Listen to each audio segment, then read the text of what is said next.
This episode of the Indy Boys Racing Podcast was recorded on January 31st, 2022. So if there's any news that we missed, sorry about it. Also, there's a slight trigger warning that there may be slightly mild language use in this video. If that is going to trigger you, then please watch with caution. But other than that, thank you and enjoy the episode. Welcome back to the Indy Boys Racing Podcast. I am Tristan Grider, joined as always with my buddies Daniel Chaney and Justin Cox. How are we doing today, boys?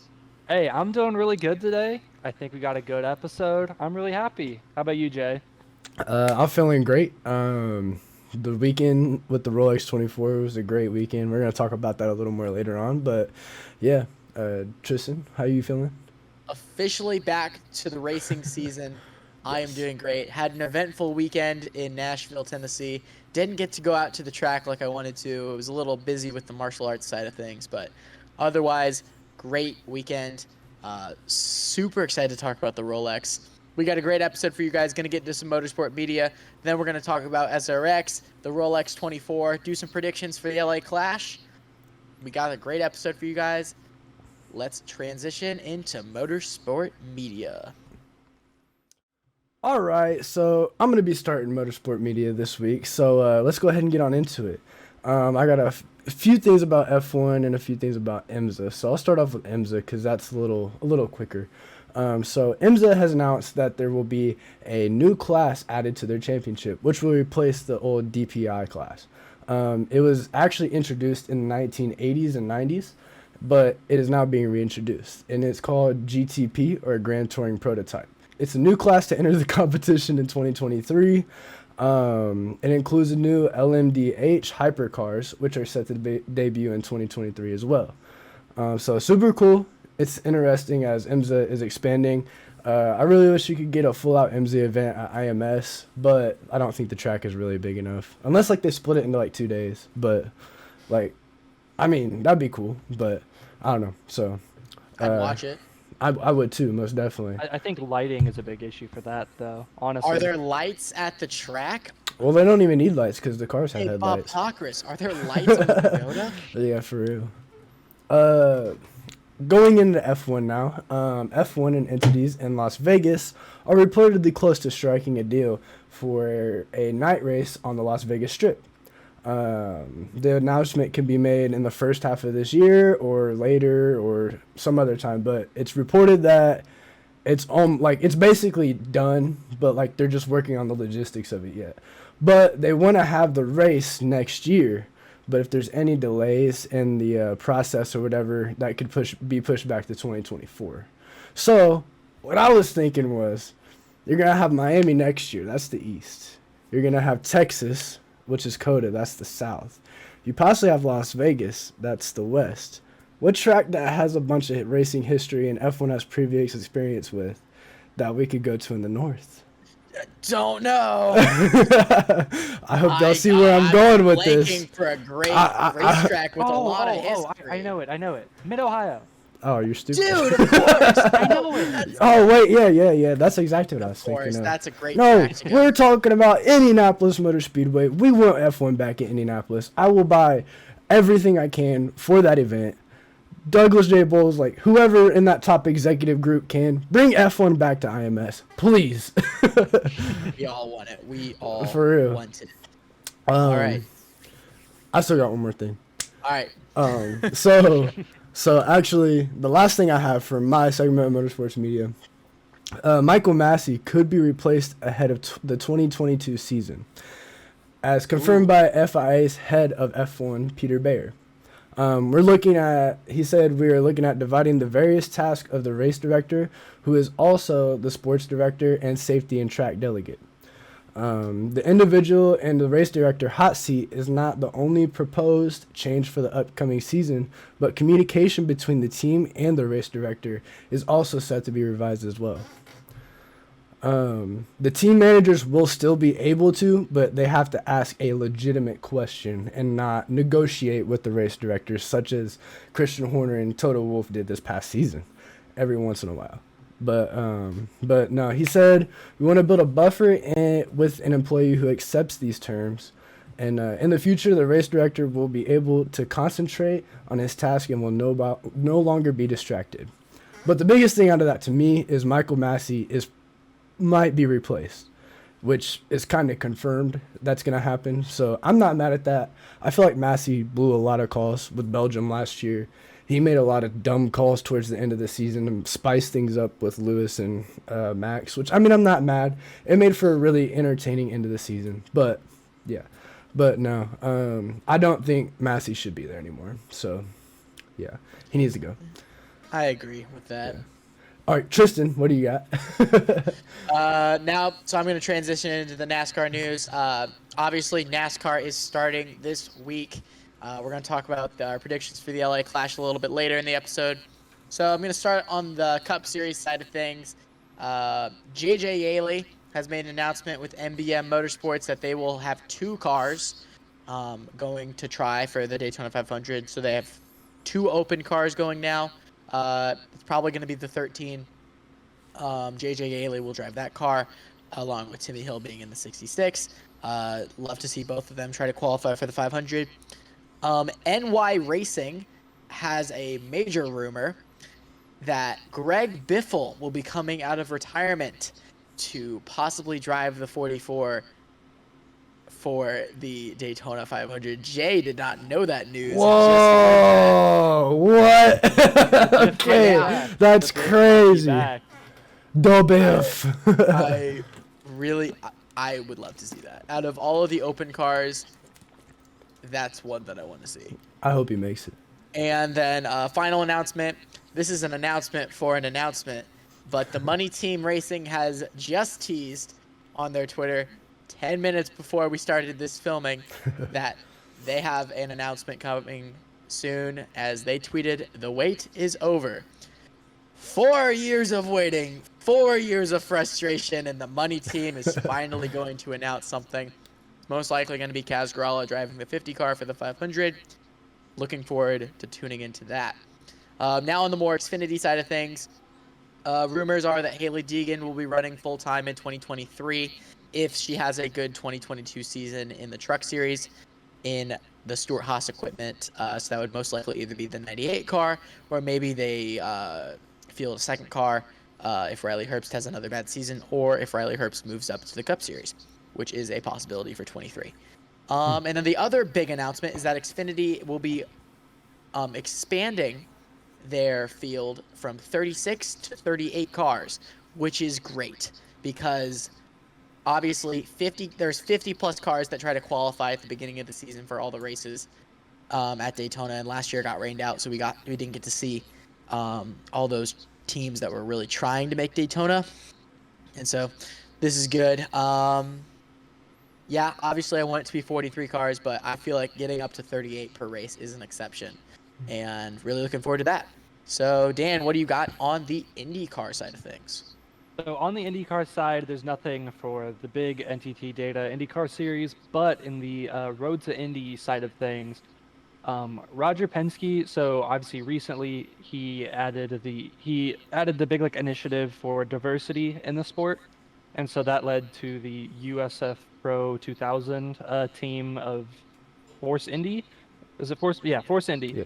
And they previously had Miles Rowe as their driver. And so recently they announced that they're moving up to the Indy Lights program, and they're going to house a program with driver Ernie Francis Jr., Woo! Yeah. who it had been Ernie. very speculated because he had been doing some tests with them. And so people thought this was coming. Plus, it had also been like a big thing that he had a relationship with Roger Penske. And so when it was announced that Penske wasn't going to have any Xfinity drivers or an Xfinity team at all, people were like, wonder what this means for Ernie Francis. And he is now going to be in the Indy Lights series. And I'm really excited for this. I think he's incredibly talented. Obviously, when he won his race in the SRX series, it was here in Indy at IRP. So I'm very excited to see what happens with that. Obviously, the team is very diverse, has a majority of African American and minority members. So I'm really excited to see what happens with them this season. For sure. Love that, love that, love that. We are big fans of Ernie Francis Jr. over here on the show, and that is coming from someone that did not know who Ernie Francis Jr. was before the SRX season. And I really think that SRX was a blessing in disguise, because before SRX last season, Ernie Francis had less than 1,000 followers on Instagram, and now obviously Mans is one step away from being full-time in IndyCar, Yeah. which is incredible. Huge. It's huge. It's huge for his career, and I love that. I love that so much for Ernie Francis. All right, great episode of Motorsport Media there. Let's transition into our next segment, talking about SRX. And so, since we were just talking about Ernie Francis Jr., SRX obviously has posted their schedule for this week. All right, so SRX Season 2 is going to get started on June 18th, 2022. New dirt, same grit. First race of the season, we're going down to Pensacola to race at Five Flag Speedway. Super exciting there. On Tristan's birthday, they're going to South Boston, Virginia, June 25th to race at South Boston. Super exciting. Headed back to Stafford in Connecticut to drive at Stafford Motor Speedway. Then July 9th, Nashville, Tennessee at the Nashville Fairgrounds. That race will no longer be the final race of the season. So that's kind of interesting there. And then July 16th, headed to a new track, I-55 Raceway. And then finally, final race of the season, Sharon Speedway in Hartford, Ohio. So that is the closest race to the Indy Boys. So we might be headed over on July 23rd to Sharon. That'd be pretty fun. I think those last 2 races are the dirt races as well. Yeah, the last 2 races are the dirt races. So we got 4 pavement tracks and then 2 dirt races. Yeah, we'll see how it goes. Obviously, the big thing here that's missing is the fact that I can guarantee that these guys agree with me as well. But there's no IRP and there is no slinger.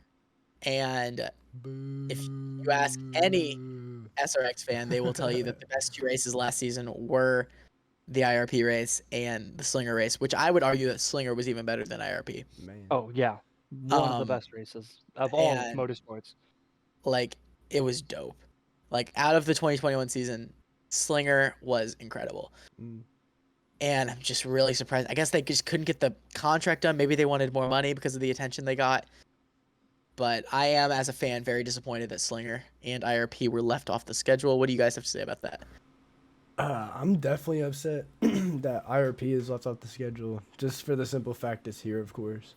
But, like, I really wanted them to come back to IRP because that race last year was so great.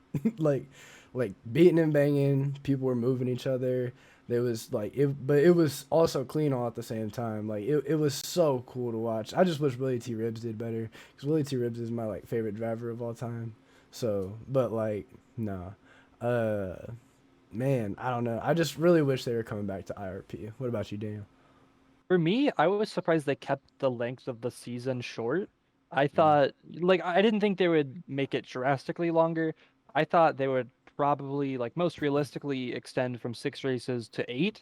That's what I was expecting. Obviously, I figured they would change some tracks, keep some tracks. But yeah, I was surprised to see that they weren't returning to IRP, but, what are you going to do? I get it. I am disappointed, but I do understand, they want to reach new audiences. They want to get new tracks. They want to get new experiences for the viewers on television. So I understand it. I am kind of disappointed, but I do understand what they're going for. Yeah, I agree with that. I am with you there, Daniel, that I really thought that this season was going to be longer. But obviously, CBS makes the rules, and SRX was the second highest viewed series in the United States last season, right after NASCAR and right in between IndyCar and NASCAR. So, not surprising. But yeah, gonna miss Slinger, gonna miss IRP this season. Hopefully, if SRX goes back for a season 3, depending on how this season goes with viewership, that it goes well. Now, another thing about SRX, if you had to pick one driver that you want to see driving an SRX this season that did not race an SRX last season, so it can't be Ernie Francis, can't be Michael Waltrip, can't be Marco. Who do you want in this series? We'll start with you, Jay. Jeff Gordon. I would love to see Jeff Gordon. I want Jeff Gordon to race. I know he's probably not going to, with being a big businessman and stuff now, but I wish, but that's my wishful driver. I would love to see an SRX. So Jeff Gordon, if you're seeing this for some reason, or like you hear about this and you're seeing this, consider it. You honestly never know. With obviously him and Tony Stewart are really good friends, growing up racing together. Yeah. So you never know. Maybe Tony has some tricks to get old 24 back in the Rainbow Warrior. I'd love to see a Rainbow Warrior SRX car. I think that'd be dope. That would be pretty dope. That'd be I'm fire. not gonna lie. That would be fire. All right, Dan, who is a driver that you want to see in SRX this season? Okay, so I kind of have a two-way tie. I have a realistic option, and I have kind of out there, but like not super out there. Okay. So my realistic choice, James Hinchcliffe, my favorite driver of all time. Love the guy. Obviously, he did some commentary for them for about half the races last season. So I think that's realistic. I don't know, because he's going to be doing commentary and coverage for the IndyCar series. I don't know if it'll be the same thing with like concerns over his schedule. But I'd like to at least see him at one race, because obviously he's retired from full-time IndyCar, but he has said like he wants to do other forms of motorsports that he either hasn't done or hasn't done a lot of. So that's my realistic answer. My a little bit out there answer, Matt Kenseth. I think it'd be fun. I thought about Matt Kenseth. I think it'd be fun. I don't know how open to it he would be, but I think it'd be a little entertaining. He's a relatively big name. I think he would get some fans out there, and I think it would make for some fun racing. And he's raced previously, so it's not like he's like super old, like Willie T. Ribbs or like Bobby Labonte or someone. He drove the 42 not last year, I guess, but the year before that. Yeah. So I wouldn't be surprised to see it, but at the same time, it's not really like rumored or anything, so who knows? Tristan, I feel like I probably know your answer. I'm gonna do an obvious one. Obviously, I want to see Casey Kane in a dirt car. Yeah. Don't know how realistic that is with him racing the full season in World of Outlaws, but I want Casey Kane in SRX. But my pick for this season, it's coming a little bit out there. I want to see Rusty Wallace in SRX, and that is because he's Rusty frickin' Wallace, man, and king of the dirt tracks and king of short tracks. I want to see it. I want to see the 2-car back out there, and I think it'd be fun. It'd get a lot of fans to the track if Rusty gets on there. Oh yeah. So, yeah. Oh yeah. All right, so transitioning now into the Rolex 24, obviously the big race of the weekend. I unfortunately was not able to watch the Rolex 24 this weekend as I was super busy in Nashville. So this will be more just Dan and Jay talking about the great Rolex 24. So Daniel, you can go ahead and start, man. What happened this weekend with Rolex?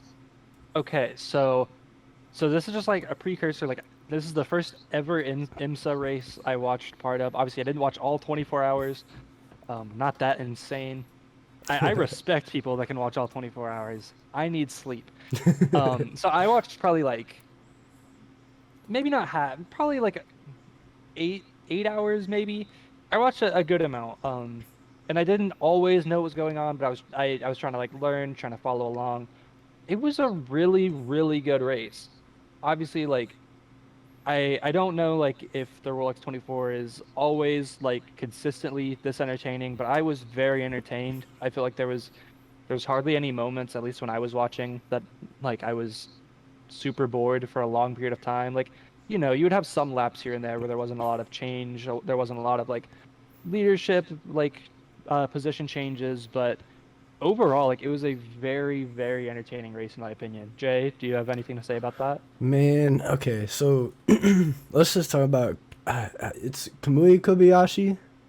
Is that how you say his name? So. I can't remember if that's like I don't want to pronounce his name wrong, but I believe that's how you pronounce it. But oh my god, this dude, like, just to start off the race, he was ascending in every corner, and I love it. Like, it started off the race, made it very entertaining for the first probably 2 hours, because I don't remember how long his first stint was, but like, oh my god, this dude was just going at it the whole race. Every time he was in the car, he was making very aggressive moves, and I'd love to see him in an Indy car or something at some point. I have seen a lot of that on social media. I know a lot of people were very impressed by his running here. Obviously, I wasn't too familiar with him before this, and I don't know too much about him still, but Who does honestly, he remind you like of? Takuma Sato, not gonna lie. Yeah. His the driving way he style. drives. Auto, Yeah. but honestly, like in a way, just because I can personally like compare this, I think he kind of drives like Colton Herta. I was thinking Herta too. Very aggressive, I was gonna making say Herta aggressive too. passes and Yeah. stuff. Just I've heard a lot using it reminds people, like, just watching. A lot of people have been comparing him to Juan Pablo Montoya. Oh yeah, that is It's, actually a great that too. comparison. Yeah, Yeah. that's after I watched the highlights, I was like, man, this guy drives like Montoya. Yeah. he So, really maximizes the space he has on Mhm. the course. Yeah. Like it was never just taking the safe route. It was never just like taking the easy way out of corners. Like that man was dive bombing every chance he could. Yeah. And I respect it. Man.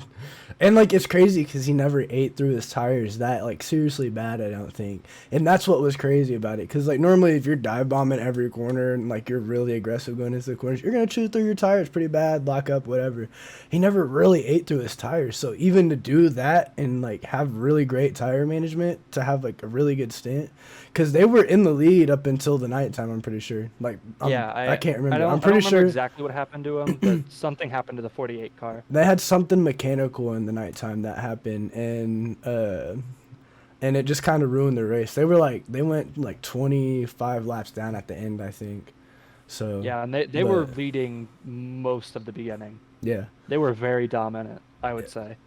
yeah. And I also want to talk about the GTDP and the GDT class, GTD class, because those two classes alone, like, were literally battling the entire race. Like whatever restrictions they did in those classes, like compared to the last couple of years, made the racing like crazy good this year. And it's weird because I'm not gonna lie, I didn't watch much of the 24 last year just because like I was really busy. But this year I literally like didn't have really much to do, so I sat down and I watched the first 12 hours and I fell asleep and then watched the last 5. And then like the battling in the GDT or GTD and the GTDP class, that's like a tongue twister, honestly. But but like the battling in those two classes alone were absolutely phenomenal. And then the final lap of the GTDP, yeah, oh my god, those two Porsches going at it was insane. I don't necessarily remember the drivers the like last that, few laps, but they kept trading the lead. Like, yeah. I genuinely didn't know who was gonna make it to the end. And it's crazy because I didn't think, like, especially in like an IMSA type racing, they were putting the bumper to each other and stuff. Like they were literally like duking it like a NASCAR drivers or like super cars or something. There were a few classes that were kind of like, because one thing, like, I'll let you finish, but like one thing like I do want to talk about is Colton Herta kind of like at the end of the race, he had something. Some people like I've seen mixed takes over like if it was a dirty move or if it was just like a normal racing move. So like I don't want to like interrupt you, but like if you want to talk about that. No, we can talk about that right now. So yeah, so I rewatched that. Oh yeah, go ahead. Essentially what happened is Colton Herta and whoever was in second. I don't remember if they were leading him at that point. I think they were battling for the lead. Yeah, they were battling for the first position, and in one of the turns, basically Colton Herta, like, he didn't necessarily push him to the like off the track, but just like the person in second just kind of like he was too far inwards. He chased Briscoe because they were turning in. He just got pushed into the grass and then just kept going and then almost hit Herta like on the way like out of that curve. So like first of all, like I don't know how like Herta escaped getting just T-boned by him, because like that was more impressive than the actual move for me. Just the fact that he avoided that crash. But like I do want to know like your take. Like, do you think it was just do you think that's just racing, or do you think it was something more intentional that should have been punished or penalized? That was definitely, in my opinion, it was a clean move. Because the driver he was battling with, I don't 100% remember his name, but at the time, like whoever he was battling, Colton Herta was, he, like, the driver never took a defensive line towards the corner. He literally left the inside wide open for Colton Herta to dive it, and Colton Herta being Colton Herta, he sees it, he's gonna take it. So, and he took it, and I feel like they weren't really close. They weren't close to each other when he went right. I don't think that they were really close. Now, don't mark my words on that. But I don't think they were like super close to each other when the driver he was battling went right off the track. I feel like that was an instinctive move on his part to kind of avoid a collision, but I don't think that he needed to really kind of pull off the track. I don't think there was. I think Herta gave him just enough like room to make the rest of the corner, but he would have to back out basically. But instead of backing out, he just pulled right and went straight across the. He basically cut the chicane.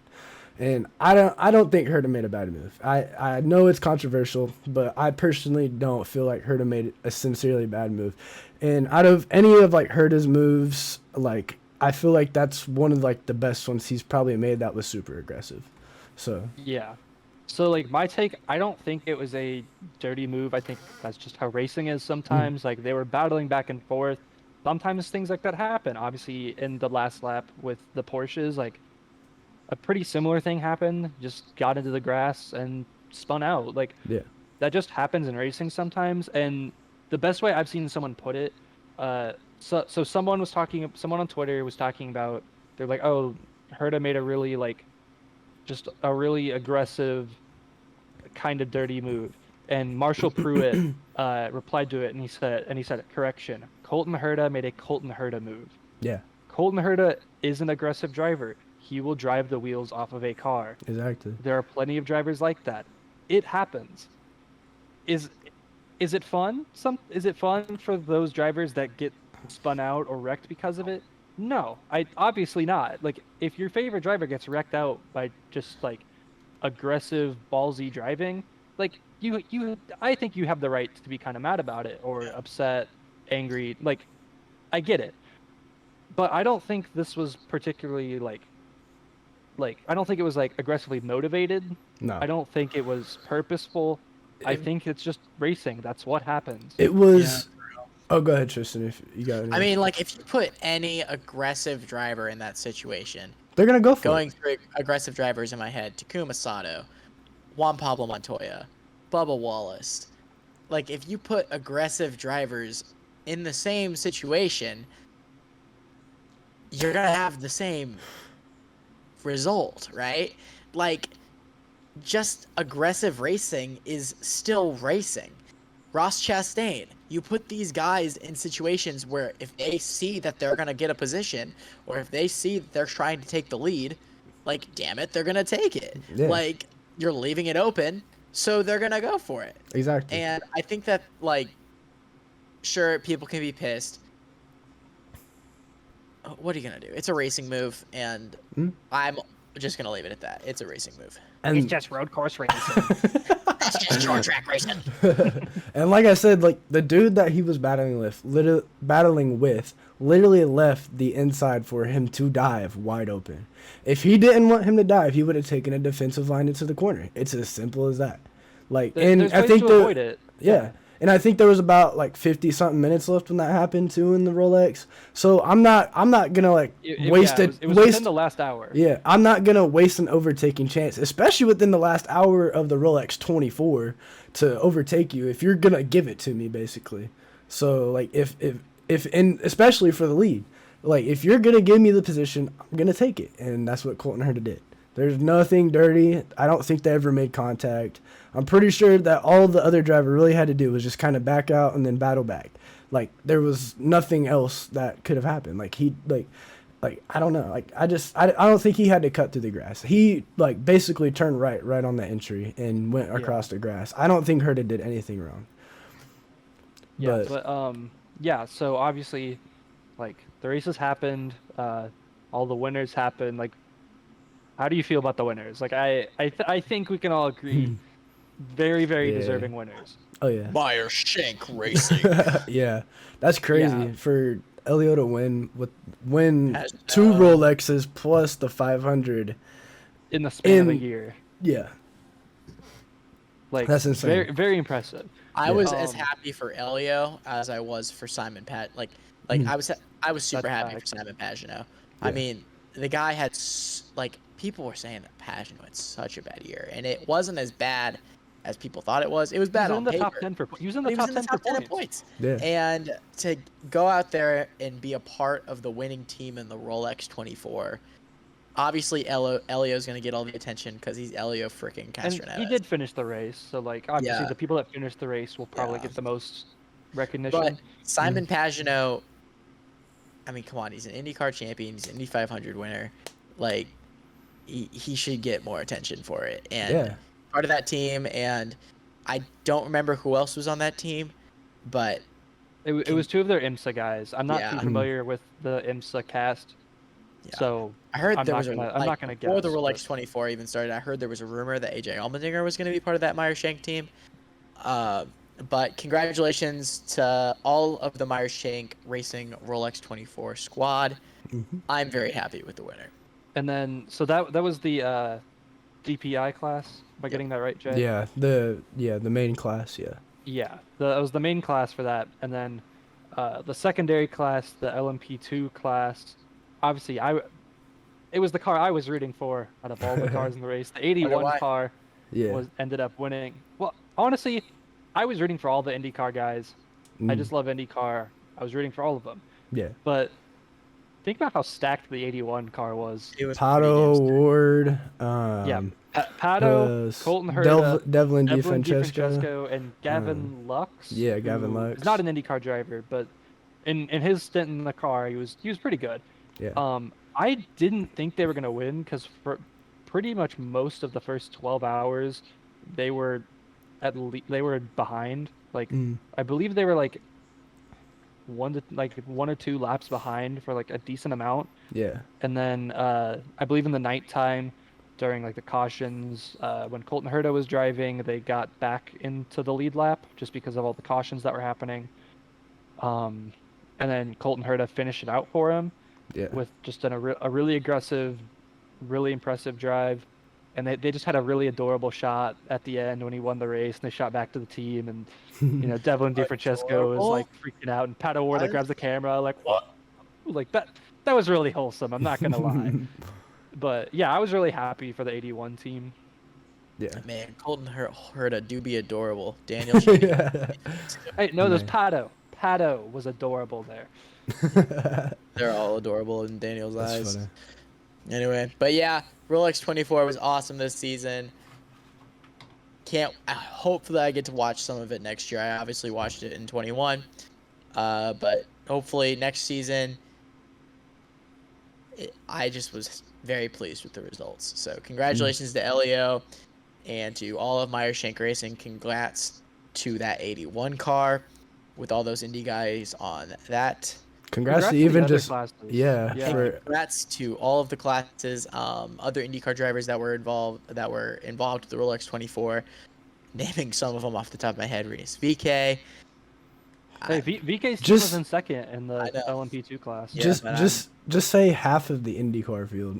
Just say congrats to all of them. It was Congrats. more than half of last year's. Yeah, I know. Congrats to all of the IndyCar drivers that were involved, and can't wait to see the Rolex again next year. Now let's transition into more of the NASCAR side of things. It's NASCAR season, boys! Yeah. Woo! Yeah. We're going to LA to go stadium racing this week. There's going to be no caution laps. LA Clash. Yeah. Predictions. Who we got? 2 drivers. Who are you picking? Are we saying one like is our main pick, one is kind of a wild card, or one of just like a secondary pick? Whatever you want to do. It can be a wild card. It can be you just have 2 picks. Who's your picks? Who's your drivers? Okay, I'll go first. So my first pick, I don't know why. Obviously like he's like a big name. He's one of the like top tier drivers. I have Joey Logano. I could see it happening. It's a good short track. It's a short track. I mean, short It's just track. short track racing. That's my first pick. Then my second pick is kind of a wild card. For me, it's not a wild card because with the new next gen car, or I guess now it's the current gen, but I have Chase Briscoe. I think Chase Briscoe So I saw someone on social media saying why are we only talking about how the usual contenders for the title are going to be the same contenders, why are we not throwing some names in there, like maybe like Ross Chastain or Chase Briscoe in there, because someone's destined to have, like in IndyCar terms, an Alex Palou year, where just out of nowhere they just Are show great. Martin everything Truex that they're Jr. destined to be. 2017 year. Yeah, I think someone's destined to just have a breakout year this year, and Chase Briscoe had a pretty rough year outside of the Indy Road Course, where he became the lawnmower. But he's my second pick. I don't know why. I'd like to see a fellow Indy boy just kind of get a breakout race. Wouldn't we all? Hmm. All right. My picks. First pick, I'm going with Chase Elliott. Just because it's a short track and he has a lot of experience winning at Bristol. Has he won at Bristol? He's won at Martinsville a lot. I'm sure Chase Elliott won at Bristol. Not at Briscoe. Bristol. He's won at Bristol. But yeah, I'm picking Chase Elliott. Second pick. This one might be flying a little bit under the radar. I'm going with Austin Cindric. Just because good, races very well on short tracks, races well at Bristol, races well at Martinsville, Richmond. Obviously, this is the pinnacle of short track racing. But I have Cindric running well, and I would not be surprised to see him push that number 2 car through.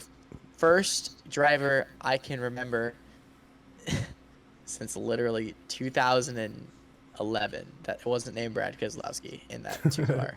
And Yeah. before him, obviously, it was KB, Kurt Busch. Before him, Rusty Wallace. But yeah, looking forward to Cindric, and also a fellow Indy boy. So hopefully he runs well. What do you got, Jay?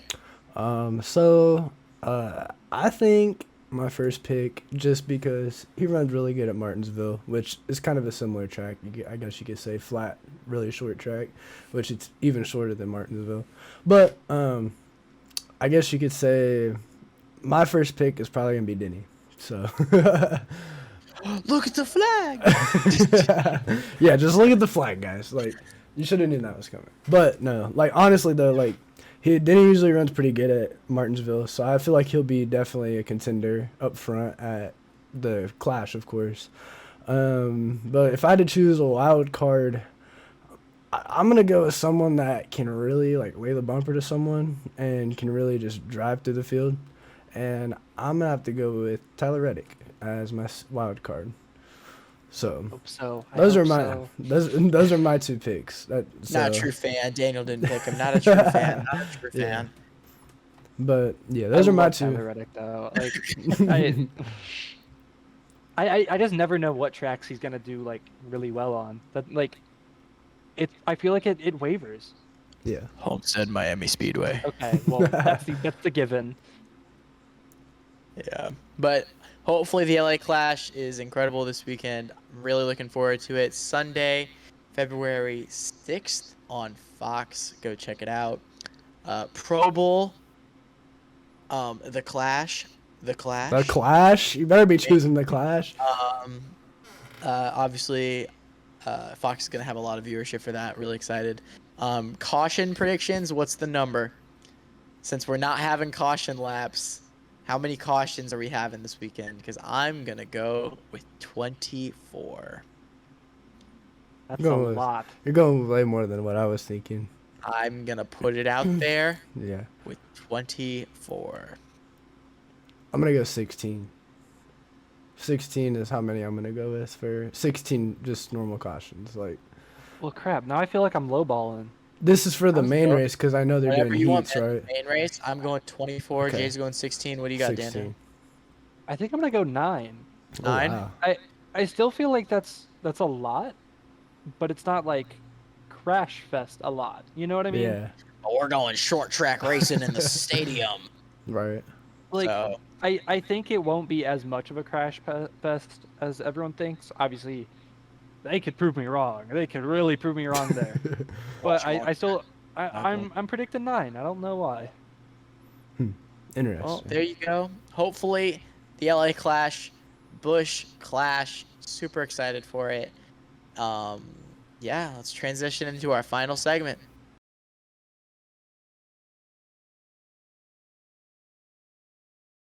Okay, so we are going to do just a couple questions that we each have for each other. So I'm going to start off with my first question.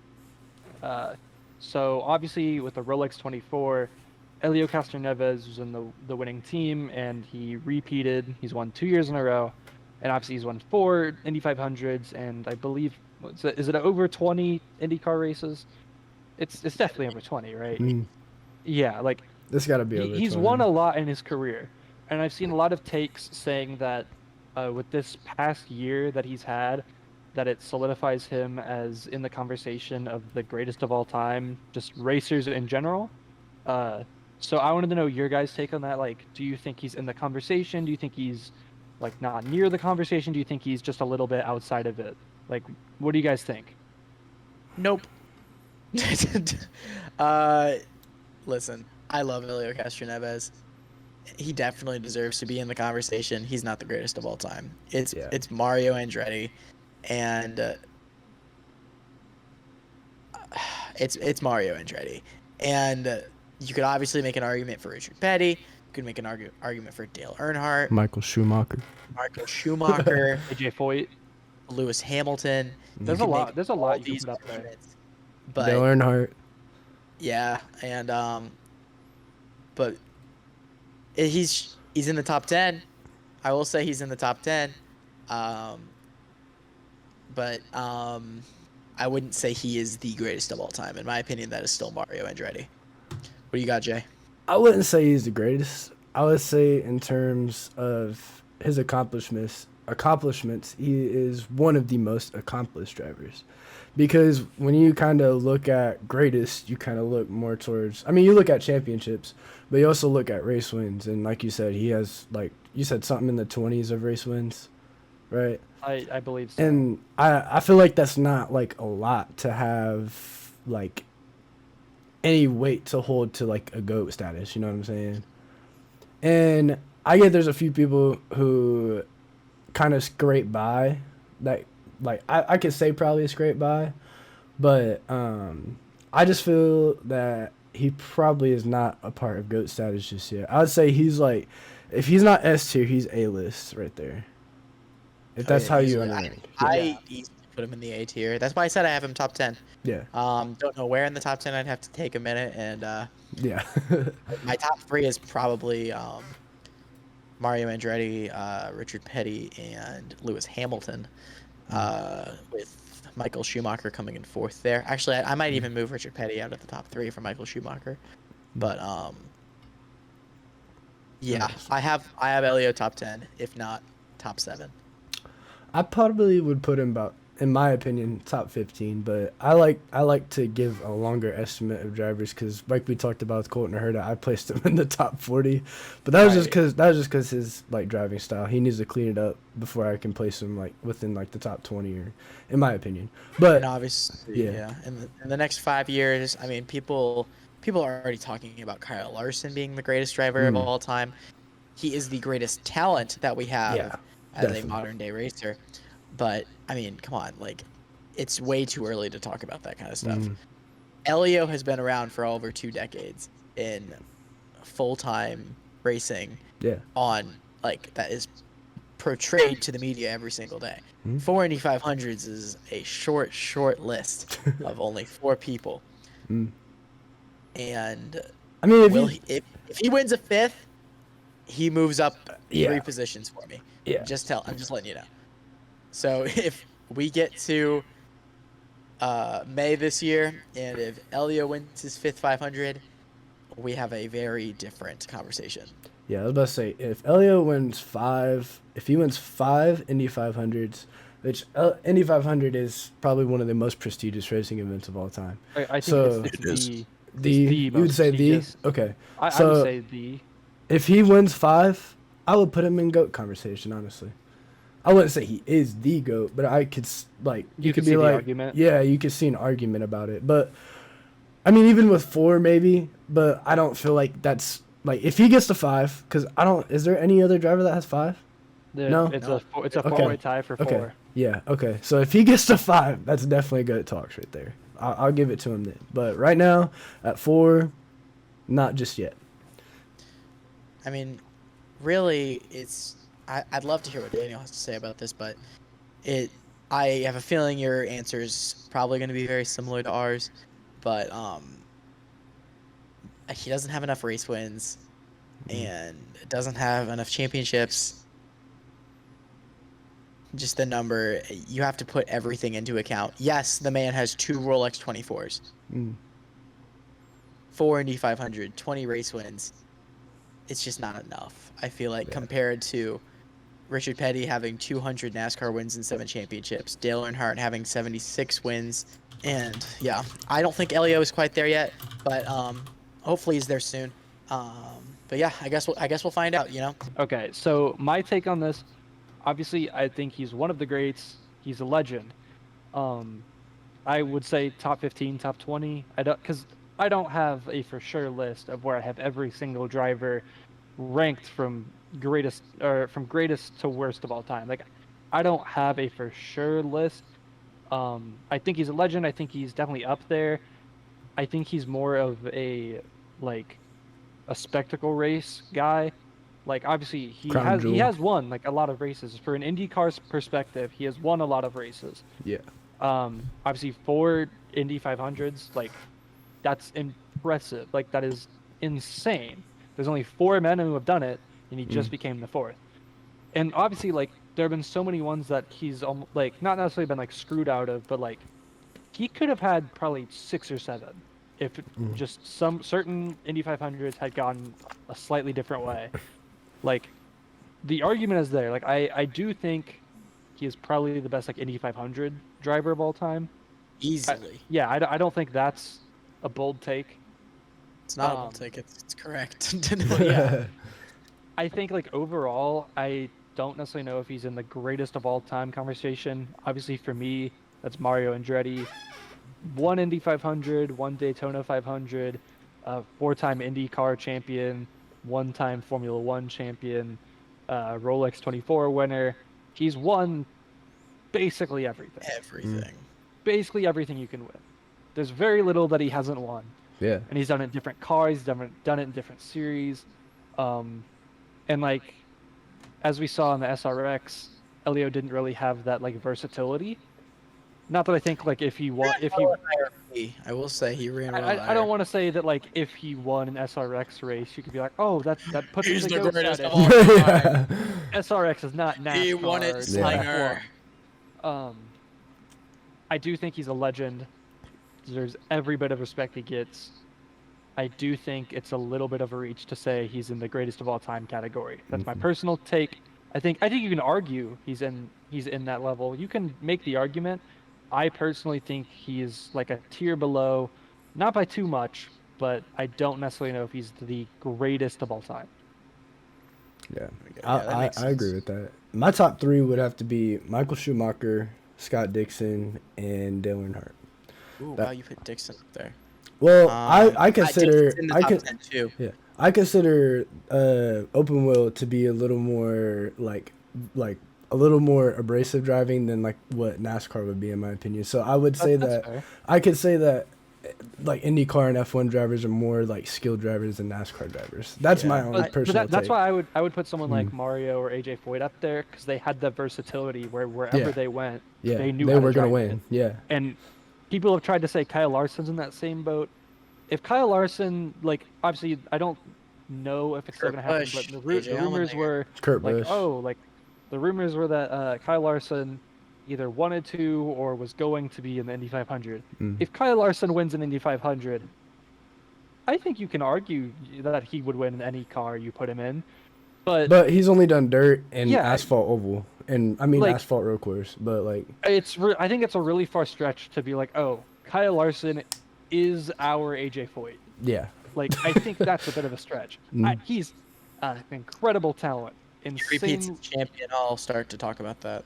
But yeah, I think, like, if he continues to impress at the level he's at, he can make that argument. I fully believe if the pace he's at right now keeps going, He's a set. very solid argument can be made. Yeah. Put him in an Indy car for the 500. Let's find out. Let's find out Yeah. if he's if Honestly. he wins a 500, if he ever competes in one. We'll come back to this. Even and- if he gets Yeah. top 5 or a podium at the 500, Kurt Busch Dude, yeah. freaking had never been in an Indy car in his But he life and finished got sixth? sixth. Yeah. That, Yeah, he got that's sixth. why I think AJ Allmendinger got a top 10. Like I these are think if he comes into an Indy car for the Indy 500, if you want me to say he is the best current race car driver of all time, he has to get a podium. well, best current driver. He Yeah. probably is. I would. I'm saying of all motorsports, Kyle like, Larson, as the GOAT, or Lewis Hamilton, like currently.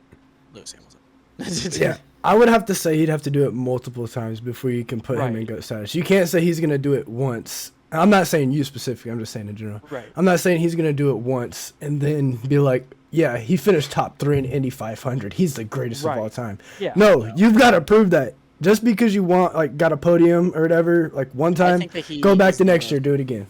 I think he's the most talented prospect Yeah. that we have. And I say prospect as like he didn't just win 10 races last season in the championship. Like, but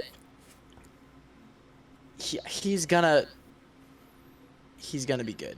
And if he is in the category, he's in the category. Obviously, he's nowhere close to that now, but I think that like we're comparing a guy that has less than 20 NASCAR wins to maybe the best Formula One driver of all time in Lewis Hamilton. And yeah, it's just not really a fair argument at this point. Mm. Obviously, Lewis Hamilton's never been in a stock car. Yeah. Kyle Larson's never been in F1. Like He's these gonna are retire from F1. He's gonna come to NASCAR. he is driving the money team racing.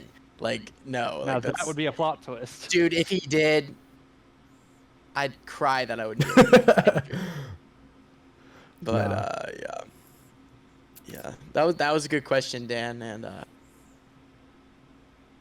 it did spark some debate, and I think it took a little bit longer than wanting it to. Yeah, I definitely didn't expect us to have a full-on.